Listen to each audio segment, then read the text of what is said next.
Hello, and welcome to another episode of Full Time Banter by the Backfour. Today is a slightly special occasion where we've just witnessed the Backfour derby, very eagerly awaited by our boys in the house. Clearly, we can see AJ gloating already. These insufferable Arsenal fans. But yeah, let's dive into it, right? AJ, I can clearly see your thoughts, but what do you think about the game? Where are all the United fans? Sid, bro, you still on? I'm right here, I bro. thought, I thought you wouldn't show up, bro. Like I thought you'd be Nihal, not wearing the jersey, not representing. Turning to Chelsea fucking finishing above you. Chelsea, like seriously, Newcastle finishing above you. Eighth in the league, first time in like what 100 years. How does it feel to you, bro? I feel great. How does it feel to you? I mean, this season is already over before it began for us. Oh, is it? Oh, So, okay, okay. our entire point of the season was just to be insufferable to other clubs as much as possible. And yeah, I think Arsenal had a pretty nervy finish to the game, so I'm enjoying. That's all I I can think this say. was the most comfortable OT visit we ever had. Not gonna lie. Like the most comfortable we were throughout the game. Like you didn't stand a chance. You didn't even lay a glove, let alone fight. Nothing. Absolutely nothing. And we let you play. You tried playing, and you clearly showed that you just don't have the quality or the tactical nous What? or the players or the manager. The crowd was silent, bro. It was a library. You remember you called Emirates a library? The rain was louder than your crowd, bro. The rain was louder than your crowd. What the fuck? And did you see the Arsenal fans at the end? Yeah. I'm seeing that AJ, right now, and I can't AJ, the believe it. only reason why Old Trafford was quiet was because they didn't want City to win the title. Bro. It's not because That was the literally most that comfortable Old Trafford win came on the occasion of when you are in a title race with our the rivals. You're not even main rivals for OT no, crowd, no, bro. no. The only reason, It's just the only person I'm not bantering is you because you've been whatever, like you've been good, you've been kind to your team and my team as well. So I won't banter you, but please, please. I mean, we dude, literally, we literally. it was by no means a very, it was a calm, very professional performance, but it was not like comfortable or aggressive or over the top. You know I what I think mean? Like, no, no. To you be guys were honest, like the worst team to come to Old Trafford and win. Like, of all the wins that that's at Old Trafford that came yeah, this yeah. season, Wait, wait. like No, Bournemouth I won think better than you guys, like by bro, being we aggressive, always. by If you've actually seen being. Arteta, in the past 5 years, he looks at the larger picture, right? He looks at the grander scheme of things. Trust the And process. imagine if we had come and beat you 8-2, Eric Ten Hag would have gone today. We don't want that. We want him to stay. We want him to get all these excuses that, we played well against a title winning Arsenal. And now the next season, he'll continue in the helm. He'll take you to the 10th spot next season, bro. Like, it's going to be glorious. It's going to be absolutely glorious. So it's about the larger picture. We We don't literally want let him you to have win the too ball. much, We bro. literally let you have the ball. We were like, play, show us something, like do something. We were like with a stick, with that meme with a stick. Hey, Manchester United, do something, do something. Nothing, bro, nothing at all, nothing at all. I mean, I never eat during the game because I'm like so nervous. And I was eating, I went on my phone, I ordered some biryani. I was like, yeah, it's just chill, let's walk in the park. I was just eating, hogging. There was a moment when I just left for like 5 minutes because it was so, like, nothing was happening. So that was The glorious, most bro. It was glorious. no, one of the things which I just heard, the most fascinating thing is at least you didn't beat us as bad as Bournemouth or Crystal Palace. Shame on you guys. Oh, shame on. Is that what we are down to right now? At least we didn't lose as bad. Okay, just to rub it a little bit Yeah. more, right? We have scored 41 goals in the first half, which is almost equal to the number of goals you've scored total in your season. So, right? You've had the most. We have more clean sheets than you have wins this season. So whatever talk you want to bring to the table, just let it to bed, bro. Just accept the defeat and talk about the game. Talk about how poor Eric Ten Hag is, and move on. Let's not talk about what we did, what we did not do. Okay, I'm done. Now I'll be sober. Is that the same stick that the elephant fell from the last season? Bro, That an you're elephant quoting is us with? building a elephant is building a Right. castle. Or is this the Elephant is same stick building that you're using to like climb up the tree again? Right. To fall, to right fall down again. bro, elephant You're is a calling it a ninja now. stick, but it's actually a bottle, Nihal. These guys know it really well. Bottle was last season. I mean, we have uh we have the best record against the top six, right? Like if you, I mean, objectively speaking about the game, all banter aside, I think there's nothing that I can say against Arsenal at this point of time. I was super critical when we went out to Bayern, but I mean, if you just look at our top six record, right? We beat United both like away and home. We drew Tottenham away and then beat them at home. We beat Manchester City at home at Wembley in the Community Shield, whatever it's worth. Community Shield. We beat Liverpool at home, drew them away. Chelsea, same thing. So it's been like a massive, massive improvement, dude. Like at the end of of course, as I said, bantering aside, there was, you could see the emotions in the crowd at the end of the game, where people were like, crying and they were happy tears, right? It was about like being back on the table, being back to being not bottling, as you said, because we did bottle last season. Liverpool did this season. I'll come to you, Abhinav. I think I'll get back to my bantering in a bit, but Yeah. Okay. but yeah, I mean, it's been a great ride. And as I said, if in January somebody showed me a fixture list and said that okay, you'll only lose one game out of United, Tottenham, Aston Villa, and like City, I would have taken it. I would have taken it with both hands. Like, it's been an amazing run, and we are just up against someone. It's like going against prime Mike Tyson in his prime era. Like, no matter how good you are, you just can't beat Mike Tyson.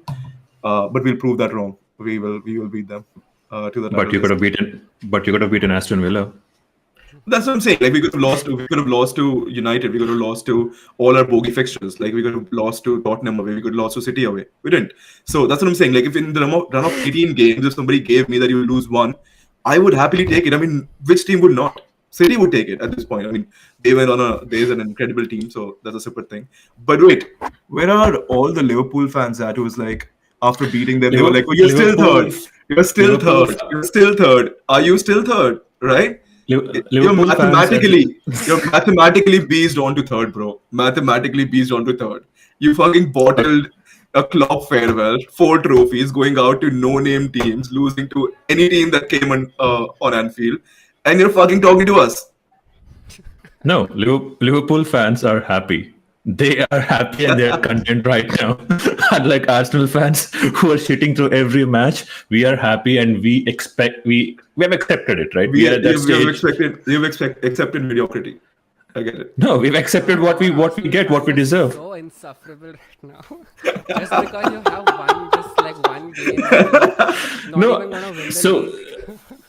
Sid, don't Doesn't worry about matter, it. bro. It's Doesn't as matter, much as I hate this happening to Arsenal fans, there is a special kind of pain awaiting them on final day. Again, see, right now they are expecting that okay, fine, yeah, we will finish second. We are against Mike Tyson. We are this Ali, whatever, right? So yeah, that's fine. That narrative is fine, but it will spin in such a way that they will give you a whiff of victory on final day at 85th minute, and then 92nd minute City will be champions. That is going to haunt you. That is what's going to happen. Exactly. No, I think we've seen that script a lot. I think you've seen that script so much with City that we are just you saying it makes us mentally prepared for it, bro. Like until the final whistle, we won't be celebrating. So we're fine. We're good, bro. We beat all of the people on the screen. We left all of you speechless, You so were it's not fine. celebrating. What was that? No, I thought you were already waving your flag very high. And now Oh you're yeah, we are. waving- Here it is. Here it is.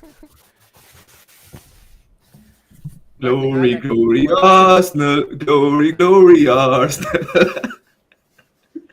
But Nihal, coming to you, right? Like, what are your thoughts on the game so far? Like, do you think United were set up in a way that they could actually challenge Arsenal, or do you think that Ten Hag did something different? I think Ten Hag, like throughout the season, he was hoping that like United score in the first 10-20 minutes from their aggressive fast start, and it didn't happen. As soon as things fizzled out and they scored, dude, we could have played 1,000 more minutes and we wouldn't have scored against that Arsenal team. It was a complete professional performance. They came here with the purpose to take 3 points and they would have gone out. Like if it didn't happen, that they saw this tactic from Ten Hag. Arteta was perfectly equipped for it. There were, I think, 2 or 3 shots in the first 20 minutes that could have gone either way, and I think that is what he was heavily relying on. Like that, we surprised them at the start. That's how he wins against bigger teams. Like that surprise factor, that element of surprise that worked once against Arsenal.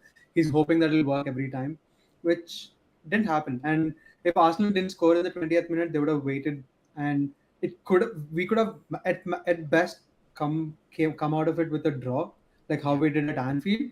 But it was not set up for a win, and we needed a win, dude. Like, forget Arsenal. I'm not gonna sit here and gloat about like fucking like finishing second. Like, I don't get that mentality, and I'll never understand that. But I'm happy to see him happy. If he thinks that beating everyone on the screen is enough to win the Premier League, good for him, right?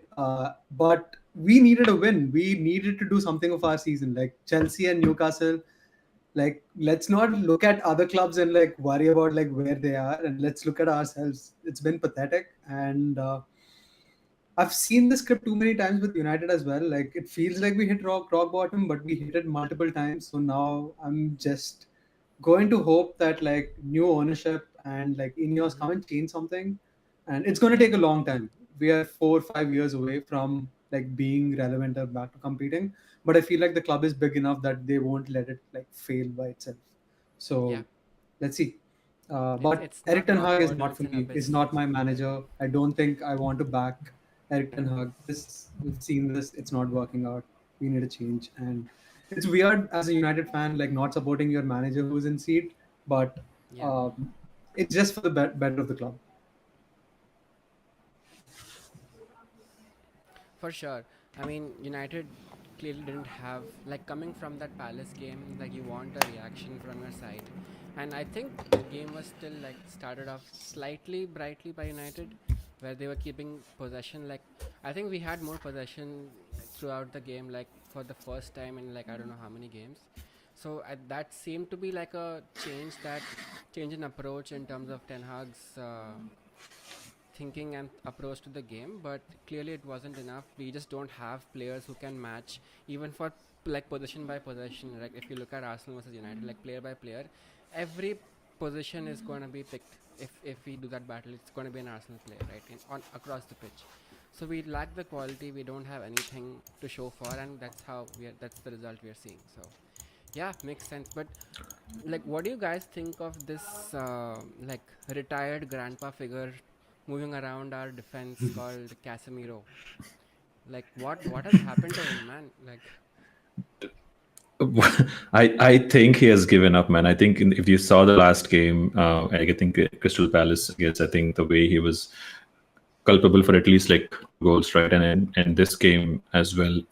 I mean, he should be the leading figure for United for a makeshift defense. He should, and he is the most experienced player. But I think his body has given up more than mentally. And I again, first goal, you can see how slow he was and how out of shape the back line was because he couldn't track back. And at this point of time, I think as much as he wants to perform, and I know he might as well want to do it for United, but I don't think his capabilities are still there. And I think just kind of leaving to Saudi or MLS or some other league which suits him more is the best thing for him. And I think again this is emblematic of all the signings that United used to have been doing for the past like 6-7 years, right? I mean, bringing in makeshift players, having them only there for a couple of years or so, and then kind of and on huge wages and huge transfer fees. And again, I think this kind of approach needs to change. And yeah, I think he's been a liability. I think he's more than his. I just don't think he wants to play center back. To be honest, I feel like he's just not interested in playing that position. And this was kind of like both the matches were kind of the situations where he's like, yeah, whatever happens, it'll happen. I'll stand there. I'll do my regular bit that I do, but I'm not going to put in like extra effort because I just don't want to be playing here. I think if it was the other way around, Casemiro and Amrabat I think had a good game. If they were swapped, I think probably might have avoided the first goal. But then again, I'm sure Eric Ten Hag must have seen something to play the positions that he played. but Casemiro has been this disinterested since the beginning of the season, like, and when he was actually playing as a Yeah. center CDM. So it's not just that this game, because he's playing as a centre back, he's like checked out completely mentally. It's just like been his performance, like theme of his performance throughout the season, and it just doesn't. There's no way to explain how a player of his stature, of his experience, of his class, is probably the worst player in the team right now. I agree. It's very difficult to make any excuses for Casemiro the way he's playing. To be honest, very It's very bad. actually weirdly like synonymous to Wayne Rooney's career and how his decline is. If you think about it, like they peaked early, and it's just bad timing, dude. Like he's just 32, like will turn 33. There've been classier players who played longer, midfielders especially, like Cruz, Modric. Real Madrid probably must have seen something to like replace Yeah. him, and it was just smart business by them. Again, another series of dumb decisions by like United board for not going for Rice in the same window over like Casemiro for the same amount of money, right? Like it's just Yeah. lack of foresight, and this the position that we are in is actually, if you think about it, it's not a surprise because it was a series of like bullshit decisions and like wasted gross mismanagement at United that led to this point, right? And what is the like the only solution right now is to clear out this deadwood, rebuild a couple of seasons very seriously, like not think about superficial things, right? Like let's not think about that like this team is going to go win the title next season. Let's have like smaller goals, think about like a longer term vision, because that's how great teams have been rebuilt in the past, like Liverpool, Arsenal, City, for in fact, like they didn't build overnight, and I think we should just give up on that idea. I think just one And Yeah. comment there, Casemiro is right? emblematic. Yeah. Just one comment there. I think this is more about Arsenal, but I think Thomas Partey is very similar in a very similar situation to Casemiro at this point of time. Like Thomas Partey is having that season what Casemiro had his last season at Real Madrid, like very comparable. Uh, I feel like if Thomas Partey stays in our team next season, I think he'll be exposed. He'll be exposed just like Casemiro is getting exposed because he's he's just not it. I think our game has moved past him, especially he missed 30 games. Uh, gives a lot of chances. Like whatever chances you had in the first half, it was either him slipping or diving or like making a miss pass. Like you remember the first 5 minutes or something, Hoyland had a chance where he slipped. It was again Thomas Partey being lethargic with the ball. So I think for us that that position needs to be resolved very very quickly in the next transfer window for us to go to the next level. And then on Eric Ten Hag, right? On Nihal mentioned getting Casemiro. I remember this is on the manager, right? I remember him going from wanting Frankie De Jong, chasing that kind of a player, Right. to finally getting Casemiro. And I just don't get the decision making because, like for example, Liverpool, right? Liverpool wanted Caicedo, they wanted Lavia, but then when they didn't get them, they went for Endo, who's a similar profile of player, right? So you plug in holes by like similar profiles, even if the quality is not the same. With Ten Hag, it's been completely like, what's the next shiny toy available on the market? Because if you look at De Jong, like Frankie De Jong and Casemiro, completely different players. If you look at Kane, Hoyland, completely different. I mean, profiles are the same, but like completely different levels of what you think a team would need. You think a team would need an experienced striker, and then they go and get Hoyland, for example. So there's been like a lot of bad decisions that have been made in the transfer market, be it because of lack of structure or lack of transfer nows. I think that's just leading to where United are right now.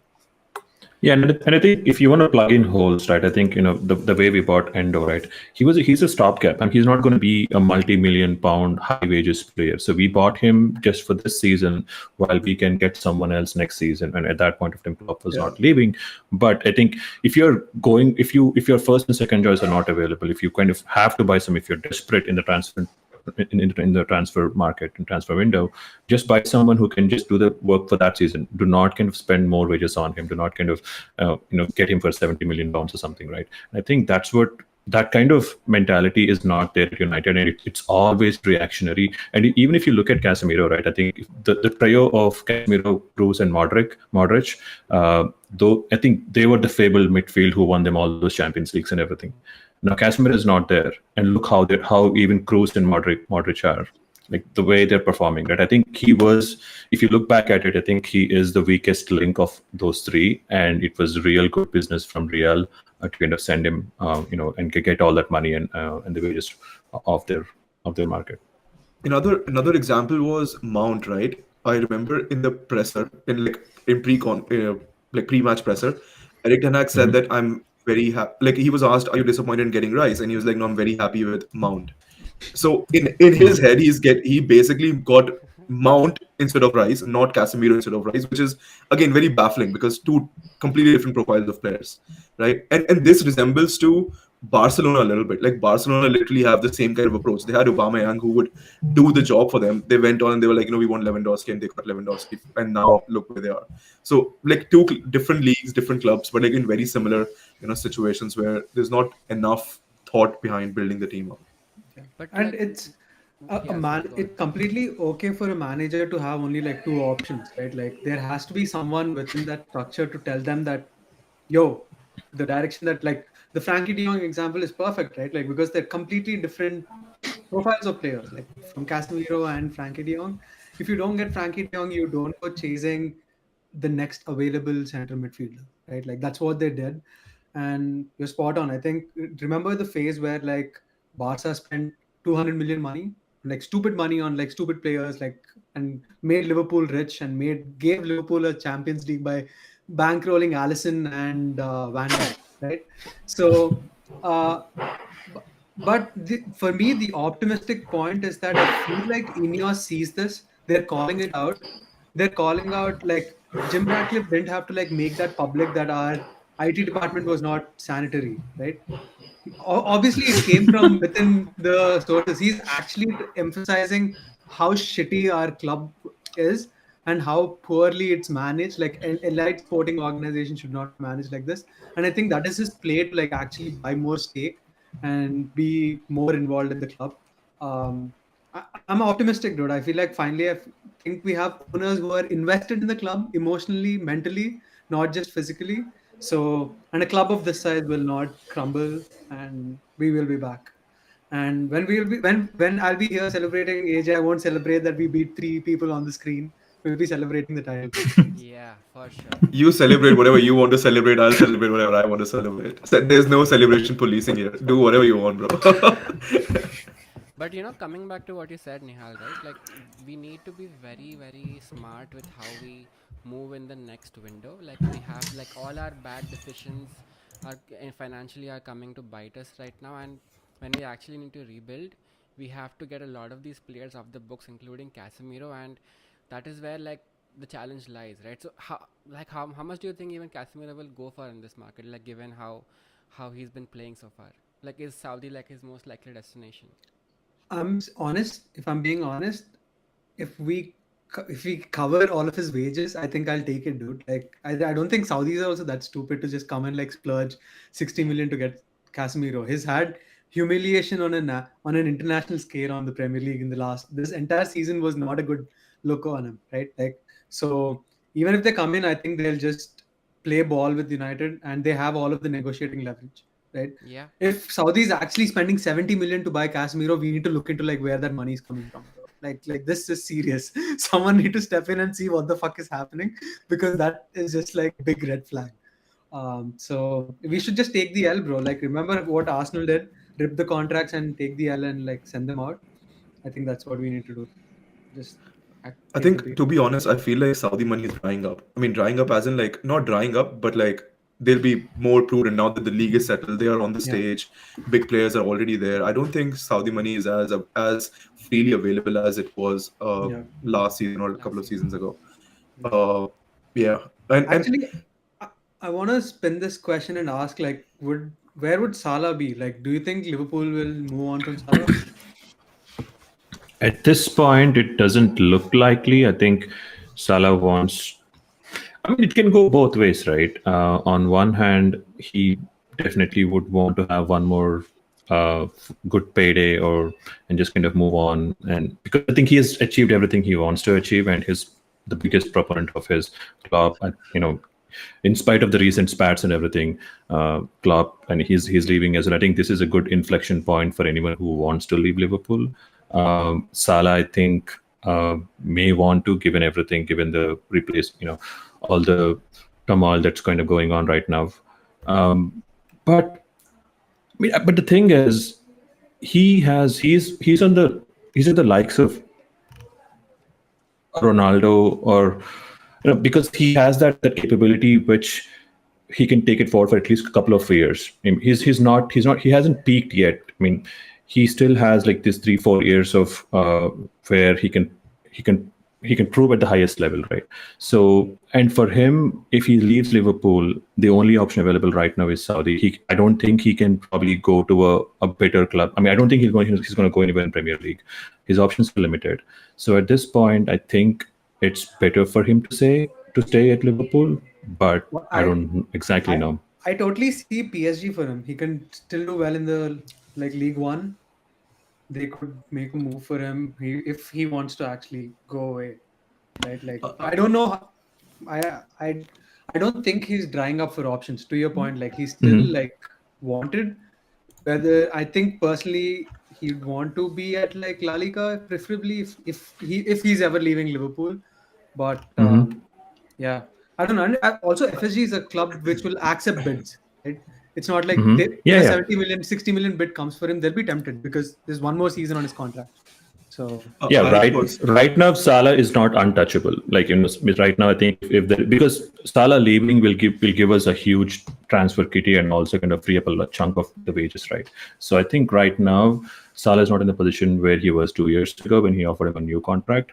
So at this point, I think it's up in the air right now. It depends on what slot comes in and what position he wants to play him in, because him playing wide 4-3-3 hasn't really worked well this season in terms of his output. So if he plays the wide attacker in 4-2-3-1, then it's a new position for him, so a new role for him. So you have to see. I mean, to be honest, I personally feel like Saka is the most disrespected player ever. I think, sorry, Salah. My bad. I mean, it's always the comparison, right? But like Salah is the most disrespected player ever.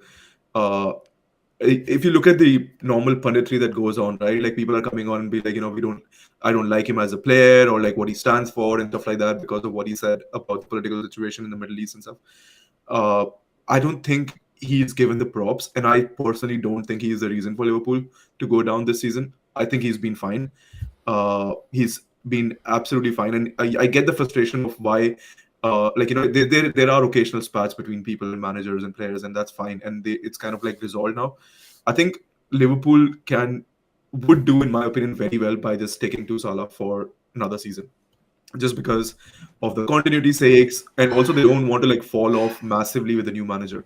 Like Salah would provide that kind of stability, and he has the output. I mean, there's potential talk of Nunes going, Diaz going, Gakpo not scoring. So you can't replace the whole front line in one window, and you can't keep all those three. Yeah. So the only problem right now is Salah has only 1 year left on his contract. Yeah. So the only way Liverpool can get something out of him if he wants to leave next season is to kind of offer him a new contract with lowered wages. Now, will Salah accept the new contract with lowered wages? I don't think so, because he has still been the number one player for us in the last, even this season, right, in terms of attacking output, goals and assists. He's been the top. So I think it's a decision which FSG have to make. And if there is as Nihal said, if there is a bid coming in from Saudi, which is kind of to the, £200 million or something like that for crazy money, then I think we will accept it. But the only way Salah can stay this season is if he accepts a new contract on lower terms, which again is unlikely. So that's why I don't have an answer. It can go anywhere at this point. Depends on how Slot can convince Salah in his playing role. yeah, I mean, personally, I think Salah would want to wait before signing the contract, and that is the sticky point, because FSG are smart. We've seen they're not scared of moving players on, especially if they get into the last year of contract without signing. And Klopp leaving is weird timing for them, especially for this contract. So if I'm actually anticipating a move for Salah, because I don't think Salah will in preseason he won't be convinced on Slot. Yes, if the season's going well, he'll then sign maybe, but I think Salah will also want to weigh his options out. Exactly, and by that point it'll be too late for him to sign a contract and everything. So yeah, we'll see. Yeah. All right. Just wanted to shift focus a little bit to the title race. there's this like blue juggernaut that's continuing to run, and looks like there's no stopping it. And these Arsenal fans are like joyous. Look at the smile on AJ's face. Come on, man. Like, do you really think City are gonna lose points against Tottenham after seeing how they beat Fulham like 2 days yesterday? And like, Yeah, bro. realistically I speaking, like, I do see it. Delulu, bro. I mean, in your dreams or in reality, like how?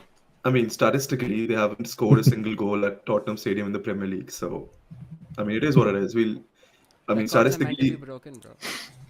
and City will bottle for the first time. That record will be broken on Tuesday.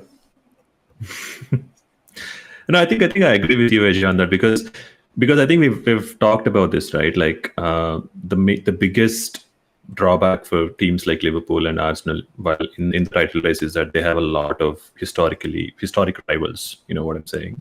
Like, you know, if Liverpool has had no business losing to United, 4 points to United, but they did lose. That's what happens. And with Arsenal, I think even the context and the narrative of Unai Emery that kind of acted against you, right? So in that context, if you think about it, City are the closest any City have in terms of rivalry is probably with Spurs right now, because they've been very poor at Spurs Stadium or playing Spurs, be it the Champions League exits, being everything. So that's the only way they can something which is, again, on paper City is going to beat Spurs, but something which you cannot describe. It can happen only against Spurs, and I think that's basically the only hope I'm counting on. Again, at this point, I'm all in for Arsenal. I want Arsenal to win. There is no hiding it. I'm just kind of hoping that City will drop points, lose, or even draw at least, and then it goes to the final day.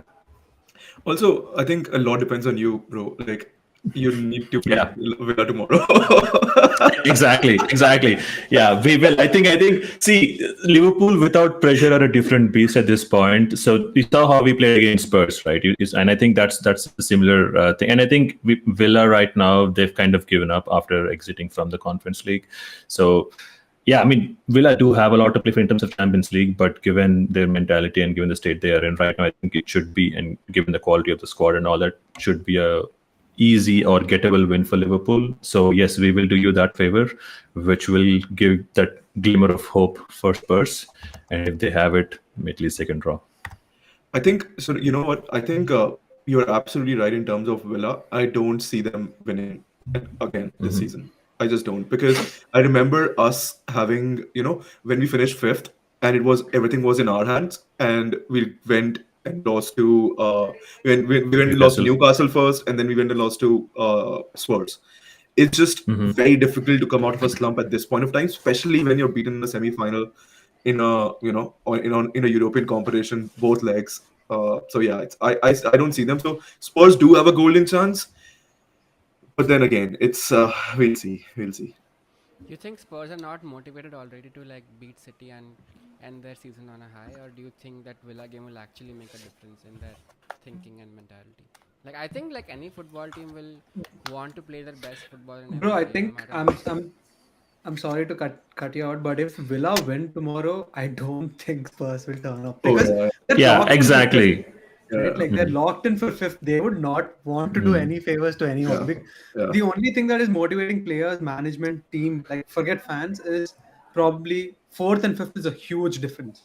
Like Champions League Right. wages, bro, you're potentially losing out 30% of your salary. That is any motivation for like any human being, right, to go in and do it. So that's fucked up. Like if Villa win tomorrow, it's curtains, bro. I'm so sorry. It's done. It's done. Yeah. Yeah. If Villa wins tomorrow, it's done.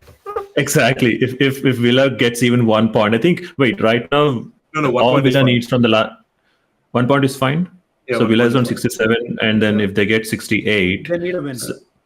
Just they don't need lose. to win. Okay. Just don't lose. Okay, so That's all. don't lose. Okay, got it. I think that should be doable. Yeah, I think we should be able to at least get to that point. But yeah, totally understand. I think the only motivation for Spurs is the Champions League, and especially given the new format of the Champions League next season, I think there is it's much more money than usual, and I think it's every club is going to get like 130 million or something just for participating, or something of that. So, because the number of games are more. So yeah. I think Spurs would want to finish on 69 points. Yeah. And I think a lot of Spurs players are also playing for their Spurs career, right? Like at this point of time, they clearly see they're not good enough in terms of like sustaining their, whatever good form that they had in the first half of the season. A lot of players will go out, and if let's say if Liverpool do end up, not losing to Aston Villa and they have something to play for in the game against City, and they still don't turn up, I think that shows a lot about the players that they have, and then they'll be basically it will be like their career defining moment at that point of time. So it really Arsenal and what we do or what we achieve because of them taking points of City shouldn't matter. If they have like a Champions League spot. If they don't, I would throw the game away. I mean, yeah, I would do it. Like I would not play. I would score own goals. Okay, I think exactly 10 years ago, after the Gerrard slip, and we were literally teetering and trying to kind of see what can happen with our season. The next game was Everton against City, which Everton had to win. Everton that season were surprisingly performing well, and they were within the reach of top 4, top 5. If they had won against City, they would have at least finished in top 4 of some sorts. And they were leading 1-0 with a Ross Barkley goal, and final result was 3-1 City.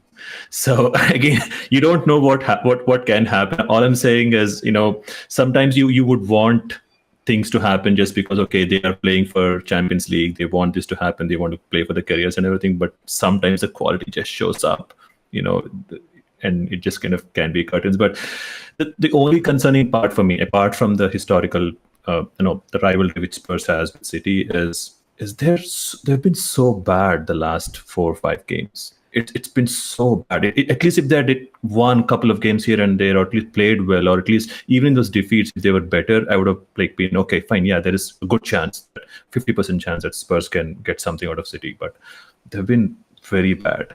I've seen that against Liverpool, so I'm like, I don't know, something magical has to happen. Yeah, personally, I feel Villa or no Villa, City are just not gonna lose that game. Like, no, it doesn't matter if Spurs turn up, if Spurs have the motivation, Champions League spots, whatever. But Guardiola, being the classic overthinker that he is, he will prepare for all possible contingencies and make sure that his team gets over the line. So I feel sorry for you, AJ, but I think that is again going to City. Nothing to feel sorry about, bro. We are happy. I really don't, but Bro, he got his trophy, bro. He beat everyone on the screen. He won Community Shield. Like, bet everyone on the screen. You're not gonna forget that, right, Nihal? Never forgetting that. And then he waved the flag. Flag high, right? Did your face with that now next game? We should just take a screenshot of it and say better. Look at the pain. Sorry, go ahead. Look at the pain in Sid's voice. Look at the annoyance in Sid's voice. I love it. I am done with the pain, bro. I have no Even you saying that is painful, bro. It hurts. It hurts me hearing you speak. But I think, like in the grand scheme of things, if City drop points, if big if, I don't think goal difference is going to matter. I think we're going to win it. We are 100% winning if City is dropping points. See, this is where I say the special kind of pain is awaiting you, right? So just compare us with the last season, right? 2021-22 season where we lost by 1 point. I was fine. I was accepting that defeat. I was like, okay, fine, we're not going to win. There's no way City are going to lose against, I don't know, Aston Villa on the final day or something. I was fine. And then they pulled me into it. It was Coutinho scoring, Gerrard managing. It was written in the stars. Like it was like it had to happen, and then they pulled me in. I was in the same stage as you are right now, that we are going to finish second. That's fine. We have a Champions League final to look forward to. I kind of was in that acceptance phase, right? Yeah. And then something weird, something very irrational is just happened that day. Like, they were literally trailing 2-0 till like 70th minute or something. Who the fuck scored 3 goals in 10 minutes? Why? Why did Bernardo Silva have to be subbed off? Why did Coutinho have to be subbed off? I am like lost for it. 22nd of May. I still remember that date. I can never forget it. So all I'm saying is, if you're accepting of it, fine, awesome, good. But just hope that something like that won't happen, like where they score 2 goals in the final 10 minutes or so, and then you're tied on goal difference, and it's not even like you're losing on goal difference, you'll be losing on goals scored because they scored like 91 or something, two more goals more than you. So But just hope that that's- doesn't happen. AJ, you see Abhinav and like the frustration he still has right now. I think if Arsenal don't end up winning, you're looking at yourself in the mirror right now. AJ, I think you're muted. You're on mute, AJ. I will only be affected by this title race if we lose on goal difference. Otherwise, it doesn't. That's matter. what's gonna Nostalgia happen. trauma. No, I don't. I don't see it happening. I don't see it happening. So think of it this way, right? If City drop points, if we were to have a chance, City have a 0 goal difference in one game, right? They have to score 3 in the next, plus whatever we score at Everton at home, who are already at the beach, and we generally end up our season with like 4 or 5 bangers, like goal bangers. And dude, I mean, you're expecting City to score as if like Arsenal don't score. Like we scored 89 goals to their 91. So I mean, we can fucking score and smash the ball in the net like multiple times. So I back my team to score more goals, whatever number we need. I back my team to do it. It's only on points. If we lose on points, we lose on points, man. Like we can't really do anything about it. On goal difference, we're not losing. I think I'm 100% sure we'll score more. Let's see how it goes. Let's see how it Let's goes. see how it goes. So shifting focus to like the rest of Europe, we've seen a few big announcements happen with like the president of France, Kylian Mbappe, announcing that he's going to leave PSG, and how it's going to be a big heartbreak for his fans. Where do you think is it written in the stars that he's going to Madrid, or is there some late drama going to happen again? Why do you think Liverpool is getting all the backroom stuff right now? All Michael Edwards, Joel Ward, everyone's kind of coming back to Liverpool. It's because we are signing Mbappe. Let's go. Liverpool. Let's go. Love it. you remember that Liverpool Mbappe saga like back in 2020 or something? Like there was all these like random rumors. I don't know if it kind of reached all the other fans, but it was a huge thing in the Liverpool Twitter space. Like, oh, Mbappe is coming. We have this Nike deal. Mbappe is going to choose Liverpool because of Nike or some bullshit like that. I wish some. Sorry, go ahead. I will be so happy if Mbappe shows up in the Premier League. Forget. Premier League. I'm signing us out of that like transfer because let's not kid ourselves. But if he does come, it'll be blockbuster, dude. Like, and my irrational fear is that City is gonna go ahead and sign him. If like Real Madrid flake for some reason, that'd be so scary. Like I don't want to live in that space at all. I think I see a world where like he could actually sign for a London club, which is Arsenal. Like if Arsenal go for it, but I don't think Arsenal will make bankroll that kind of decision. It's dude, the way I don't think he's signing for any Premier League club. I think the wages are too much. It's like he's demanding 600, 700K per week, or maybe like more than that. It's just too much, bro. Like I don't even Dude, want to close to that. the wages, the ego, and everything that comes with him can only be satisfied by Real Madrid. It's Real Madrid's headache. Let them deal with it. I mean, they'll fit together well. I think there is no other club at this point which can satisfy Mbappe and his ego. So yeah, let him be. Also, like if you think about it, right? He's fucking 25, 26 years old. He hasn't achieved shit at club level. Like absolutely nothing. There was this one opportunity for him to show up this season, where actually carry PSG through to at least a good place. But he was bad. He was probably the worst player on the pitch in both the legs combined against Borussia Dortmund. So, I mean, for his sake, I feel like I don't think he can do it alone. Like France is a different beast. So I'm not saying he's a bad player by no means. I think he's definitely the top 3 players in the world, but he's not Messi. He's not Ronaldo. He's never going to beat Messi, Ronaldo. Those people are like on a different level to him. For whatever his legacy he wants to save or create, I think he should go to Real Madrid and either destroy that club or win multiple championships, whatever it is. But how do you think Madrid will line up with if Mbappe joins? Like they have Vinny, they have Rodrigo, they'll have Mbappe, they have Bellingham, they have Valverde. Like who sits? Rodrigo's gone, bro. Rodrigo's gone. Rodrigo's gone. No, I think Rodrigo. No, I think Rodrigo's there. Has been that best gone this season. No, gone as in like, see, you can't bin Vinny. right? Exactly. Because Yeah. Yeah. so he's going to shift to the right. Mbappe won't play in the center. Uh, or he might, but then he So doesn't like playing there and he's not good there. So he'll play on the left. no, that. No, Mhm. I don't think he plays in the center. I don't think he likes that spot. No, no, no. So All I'm saying is Vinny will play center. Mbappe will play left. Vinny has played center this season. I've seen that against Bayern Munich and everyone else. Vinny will play center. Mbappe will play left.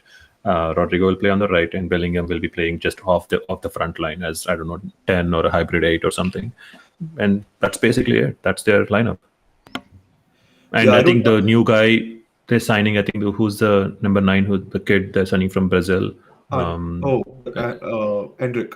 No, I think Enric. I think he's still a kid, so I think he'll take a couple of years to kind of come there. And I think that's what Real Madrid does, right? I mean, they'll sign all these young players who are the talent is yet to be tapped. I mean, they're still not like superstars. Like, where was Valverde? Where was Vinicius? Where was Tchouameni or all of these players? Right? I mean, they have potential. They'll sign all these players. They'll keep them on the bench, and they'll kind of slowly grow the squad. And I think that's what Alonso does when he comes back.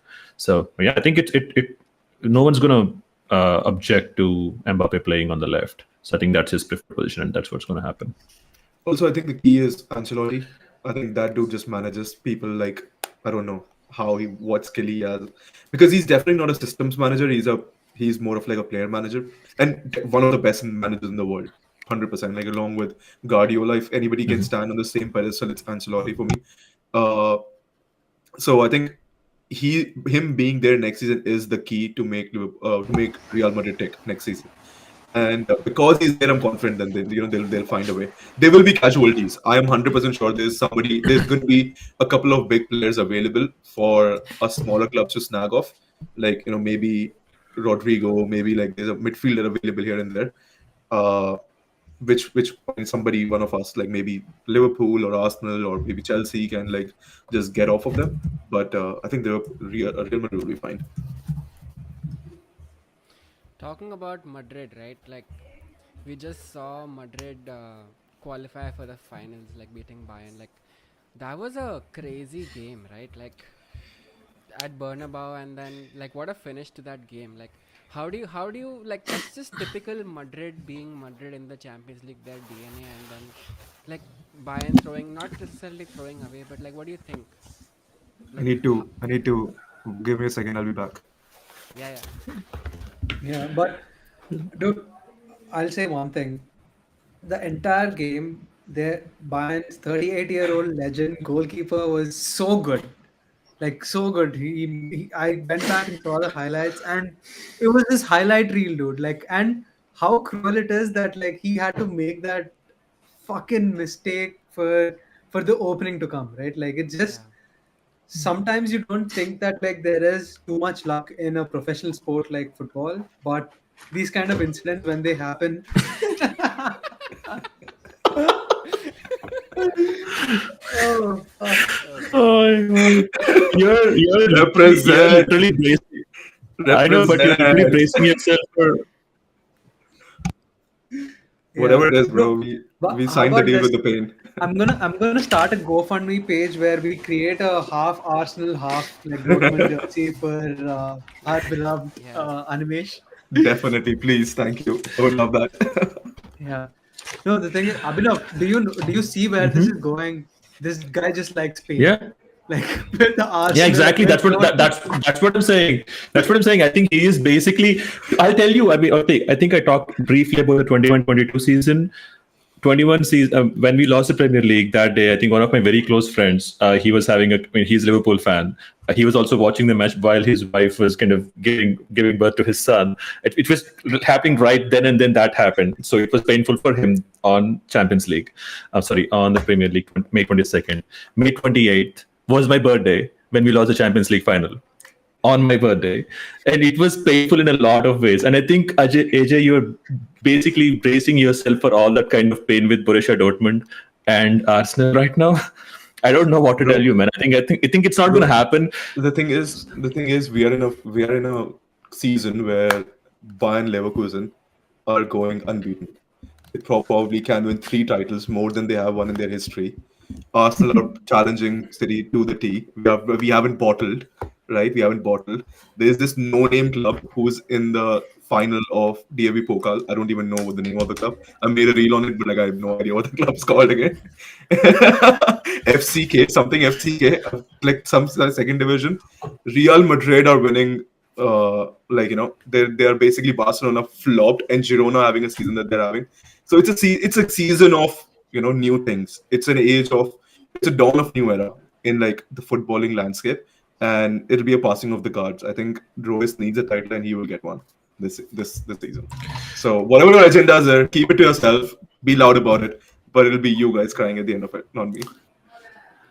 Yeah, man, I think how many fairy tales I've believed like this in the last 5 years, that this will happen because of Gerard, this will happen because of my birthday, this will happen because of someone else is kind of going on. No, I think Klopp wasn't good enough, bro. It wasn't your fault. Klopp was just not good enough to take you through the final line. I wish you'll have the same level of candor come to June 1st, because at that point of time, no, it's going to be heartbreaking. You won't see me. I'm off. I'm traveling out of office. Oh my god. Sorry. But no, you're like someone in the chat is saying that your team Dortmund just lost 3-0 to Mainz last night. And I mean, it doesn't matter, does it? They're based on fifth. No, they're based on fifth. They know they're getting the Champions League spot. So why not just not play with intensity and risk an injury? Why would you do that? It's fine. Totally cool. With an answer, right? For your favorite team. Absolutely, dude. I follow my teams to the core, so I know what they're doing. Yeah, his third team is FCK. No, FCK. That's gonna be his reaction after seeing all the other teams lose. Bro, FCK, I need to... Okay, Kaiserslautern. It's FC Kaiserslautern. I'm never going to say that again. Yeah. It's all Kaiser. Yeah. But like all three of you backing Real Madrid. No one on Dortmund. I mean, Madrid I don't have a horse to back in this, but if I'm sensible enough, I think Real Madrid will win. I'm not going chasing pain like you. Yep. I'm not. Yeah. I have enough in my life already. Yeah, exactly. And I think everyone wants Dortmund to win just for the pure romance of it. I totally get that. I mean, that's what it is, but it's not going to happen. There is no way Real is going to lose to Dortmund in a final. There's no fucking way. I mean, you won from 0-3 down at halftime. Things happen in football. 0-3. Okay, fine. I'll give you that, I guess. Was it Ancelotti who lost? Yes, it was Ancelotti who lost. See? Yeah. It's funny things have happened in football. Anything can happen. Oh wow! Actually, good. That's a good parallel. Like you just saw how like the referee blew the whistle against Bayern, right, when they were just about to score. It's something like that was gonna sad. happen. And yeah, I mean, Madrid, Papa Perez has paid off all the referees. See, there. I'll tell you, there are fairy tales, and then there is Harry Kane. Right? So it wasn't going to happen. It wasn't going to happen. Yeah. This dude, like the luckiest thing that happened to his career was like Lucas Moura scoring random goals so he can never go to the Champions League final. But that's it. And then there was Eric Ten Hag on the losing side. And then there's just so much here. Like it's just unfortunate. And then Saka made sure that he won't get a title like ever. Yep. In the Euros, sorry. I'm not gonna comment. Racist.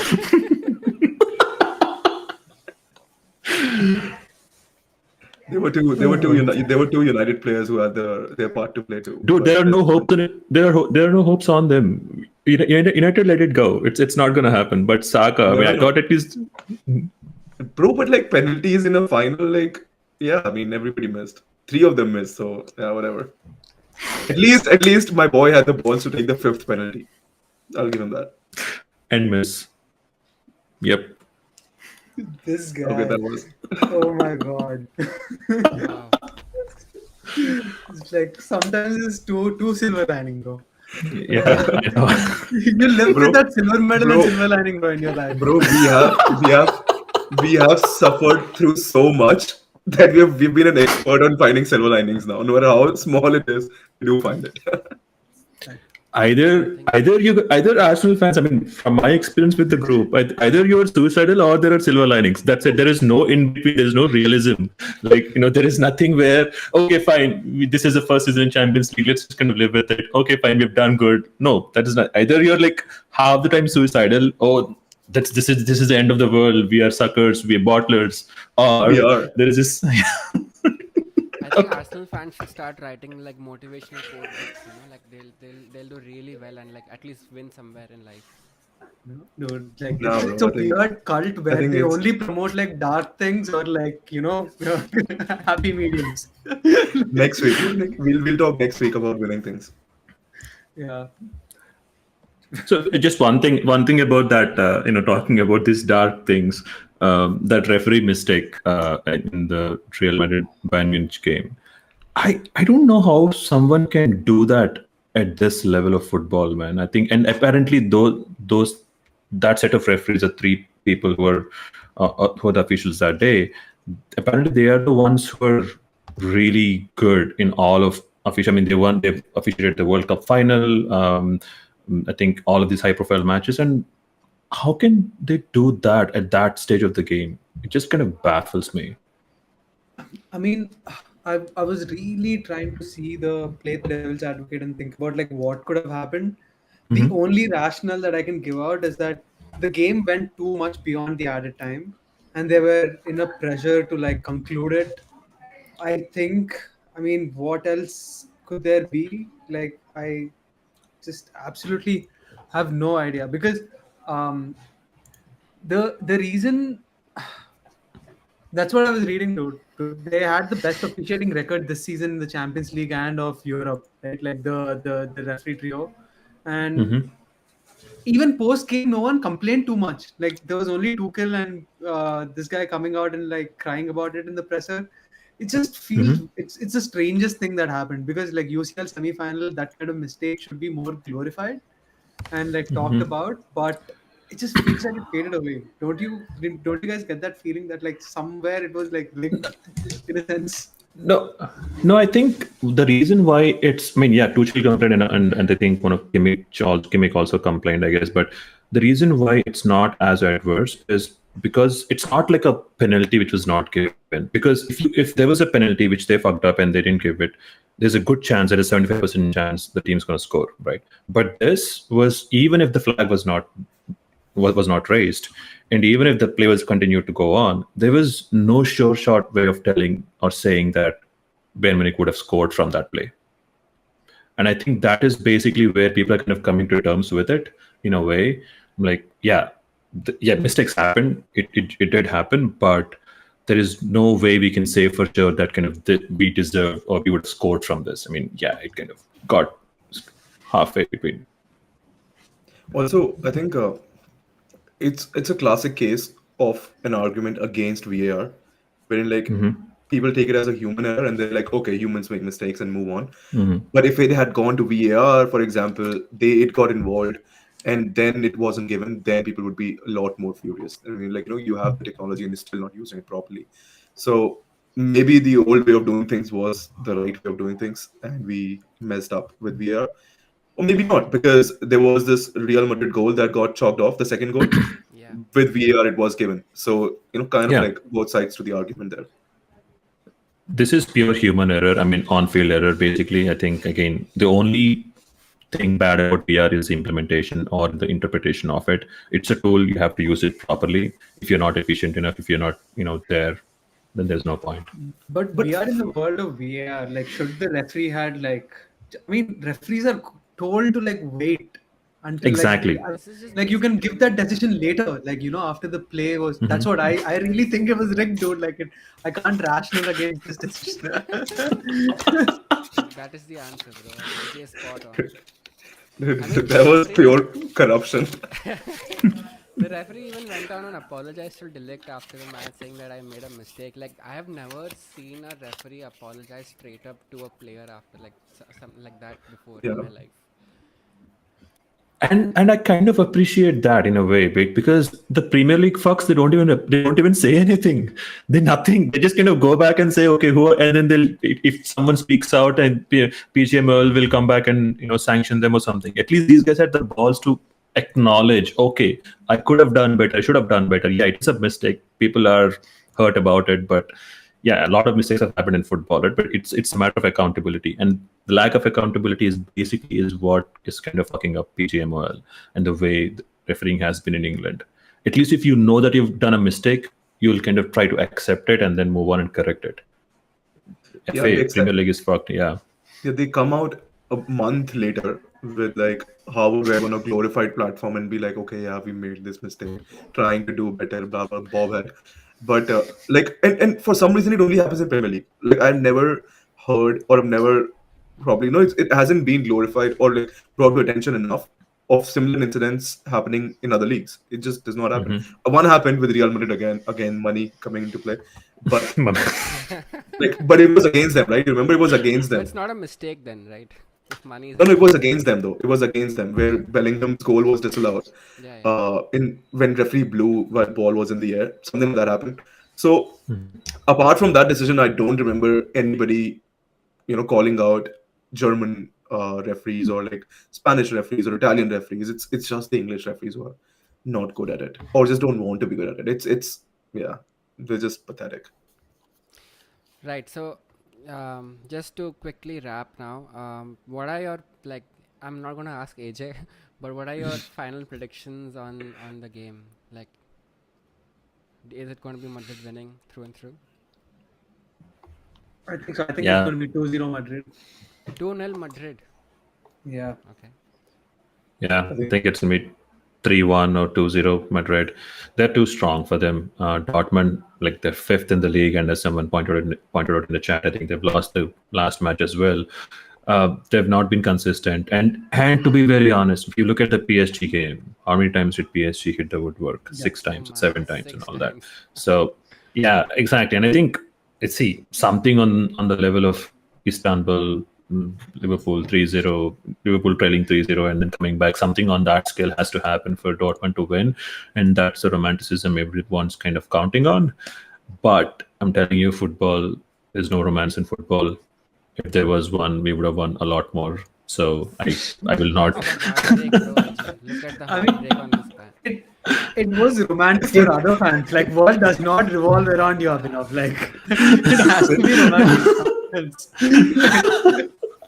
No, It was sadistic. It was sadistic for other fans. It's not romantic or anything. It's so that I get it. Like, yeah, most of our enjoyment or happiness comes from other teams losing or destruction. I get that. I totally do. I'm not saying no.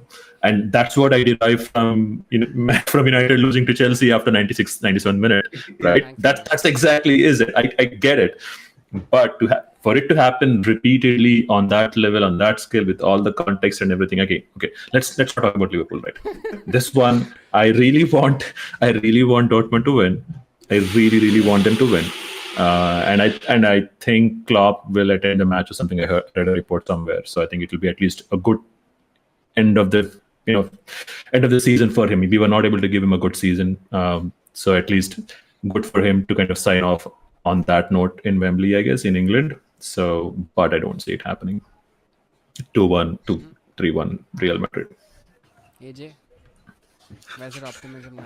See, funnier things that happen in football. I've always said this. I think for me to be happy at the end of next week, a lot needs to go in my favor. I get that. Probably won't. But so is the case with Champions League final. But there's always a Porto, right? There's always a Mourinho. There's always a Porto. There's always a Liverpool. There's always somebody. There's always a Chelsea. There's always a Chelsea who beat Messi, missed a penalty. Robin and Ribery missed penalties, and like they won their first Champions League. Porto did it. Liverpool came back from 0-3. So I think this is the season where Dortmund, they'll manage. They'll just do something and they'll get through it, and it'll be 2-1 Dortmund. I mean, yeah. All of those things that you said, AJ, I think they didn't happen against Real Madrid. So this is Real Madrid. So their dark magic, their satanic forces are much more stronger now. So there is no way. No, bro, they are your owners. They're not everybody's owners. Yeah, we'll see. I think like I would honestly not mind that much if Dortmund win, despite Sancho being there and like causing I think it'll be extra good pain for in my football. life right now. Yeah, I mean, everybody has seen Madrid win, like everybody has seen City win the Yeah. league so many times right now. But I just don't think it'll happen, sadly. Yeah, it'll be, to be honest, all biases and like, fooling on side. I think it'll be, you need God, like you need somebody, like you need like a 13th, 14th person playing for you to win, win otherwise Dortmund are not. Unless But I Dortmund, still will pay off stick the to, refs more than what Perez has done. no, bro, Papa Perez. There's no money more. Godfather. Nobody has more money than Papa Perez. Yeah. All right, that's a wrap. Thank you so much for tuning in and watching the Backfour live. If you like our content, please like, share, and subscribe this video, and we'll be back with more. Thank you so much.